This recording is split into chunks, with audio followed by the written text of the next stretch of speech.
Salam saudara sekalian yang kekasih di dalam nama Tuhan Yesus Kristus. Kembali saya akan membawakan satu renungan firman Tuhan yang saya beri judul Perjalanan yang Berhasil dan Beruntung. Nah, saudara-saudara sekalian, kalau kita mendengar kata berhasil dan beruntung, pasti semua orang akan gembira. Kalau kita mendapat suatu hasil atas suatu perjuangan yang kita perjuangkan selama ini, kemudian itu berhasil, tentunya kita sangat gembira, sangat senang, bahkan kita bisa merayakan keberhasilan tersebut. Nah, oleh karena itu hari ini kita akan belajar bagaimana supaya perjalanan hidup saudara dan saya itu bisa berhasil dan beruntung. Kata keberhasilan adalah suatu proses, suatu perjuangan, suatu ketekunan untuk memperoleh apa yang sudah kita rencanakan. Nah, kalau rencana itu kita sudah capai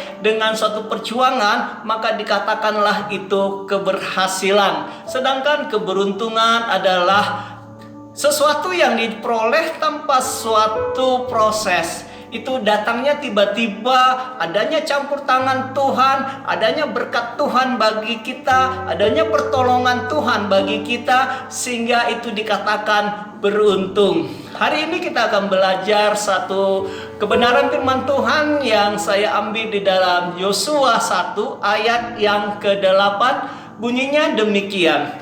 Janganlah engkau lupa memperkatakan kitab Taurat ini, tetapi renungkan itu siang dan malam, supaya engkau bertindak hati-hati sesuai dengan segala yang tertulis di dalamnya. Sebab dengan demikian perjalananmu akan berhasil dan engkau akan beruntung. Nah, saudara-saudara sekalian, bagaimana supaya perjalanan kita bisa berhasil dan beruntung? Di sini dikatakan yang pertama, janganlah engkau lupa memperkatakan kitab Taurat, atau mungkin jangan kita lupa memperkatakan firman Tuhan. Nah, oleh karena itu supaya kita bisa memperkatakan firman Tuhan, tentunya kita harus mengerti apa itu firman Tuhan. Apa yang sudah kita baca, apa yang sudah kita alami, tentunya dengan pengalaman yang kita sudah punya, kita bisa memperkatakannya. Oleh karena itu, salah satu syarat supaya kita bisa memperkatakan firman Tuhan adalah kita harus sering membaca firman Tuhan tersebut. Dengan banyak kita membaca firman Tuhan, tentunya banyak firman yang ada di dalam hati kita, sehingga kita bisa memperkatakan kepada siapa saja, mungkin kepada saudara-saudara kita, mungkin kepada keluarga kita, kita bisa menyatakannya, memperkatakannya, supaya itu bisa menjadi berkat bagi orang. Kalau orang bersalah di dalam pekerjaan, di dalam pelayanan, kita bisa memperkatakannya bahwa itu salah, bahwa itu tidak benar, sehingga orang tersebut juga tidak jatuh ke dalam pencobaan. Oleh karena itu, mari saudara-saudara sekalian, kita sering membaca firman Tuhan supaya kita bisa memperkatakannya. Yang kedua, bagaimana kita bisa perjalanan kita itu berhasil dan beruntung? Yang kedua dikatakan, renungkanlah itu siang dan malam. Firman Tuhan yang kita baca tentunya kita harus merenungkannya siang dan malam. Setiap saat kita harus merenungkannya. Di dalam pekerjaan, di dalam pelayanan, di mana saja mungkin kita bisa merenungkan firman Tuhan. Merenungkan firman Tuhan ada beberapa cara yang harus kita lakukan. Yang pertama, kita harus mengerti ayat yang kita baca itu, apa sih kebenaran firman Tuhan tersebut?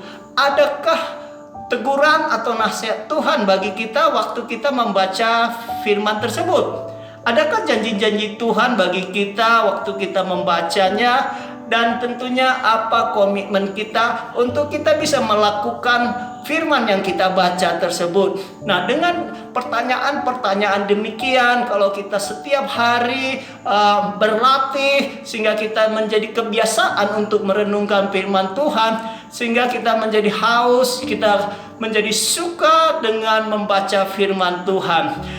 membaca firman Tuhan harus tentunya kita merenungkan. Setelah merenungkan, ya tentunya kita maju selangkah lagi ke depan untuk melakukan firman Tuhan tersebut. Nah, yang ketiga, bagaimana supaya perjalanan hidup kita itu bisa berhasil dan beruntung. Di dalam Yosua 1 ayat ke-7 dikatakan, kuatkan dan teguhkanlah hatimu dengan sungguh-sungguh. Nah, di sini Tuhan berfirman kepada Yosua supaya waktu dia mulai menyeberangi sungai Yordan dan masuk ke dalam tanah Kanaan, tentunya di sana Yosua akan berhadapan dengan raja-raja yang ada di tanah Kanaan.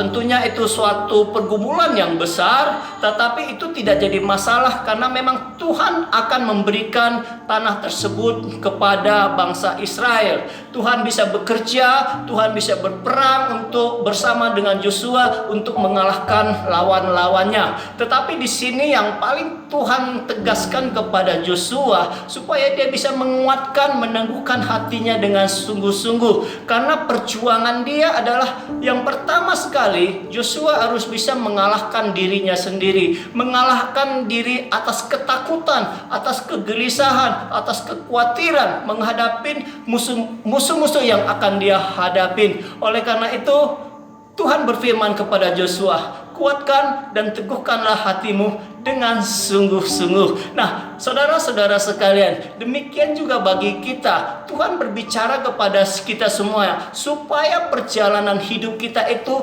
berhasil dan beruntung. Maka dikatakan, kuatkan dan teguhkan hatimu dengan sungguh-sungguh.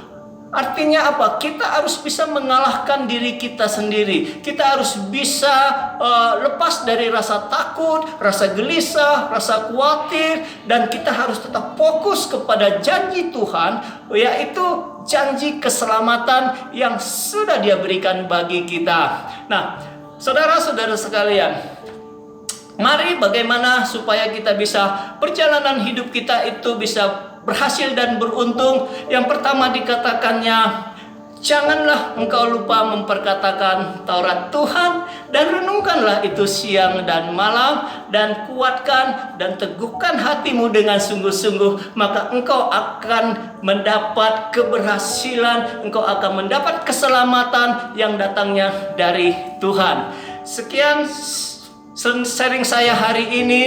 Tetaplah fokus kepada janji Tuhan supaya kita bisa memperoleh keselamatan. Tuhan Yesus memberkati.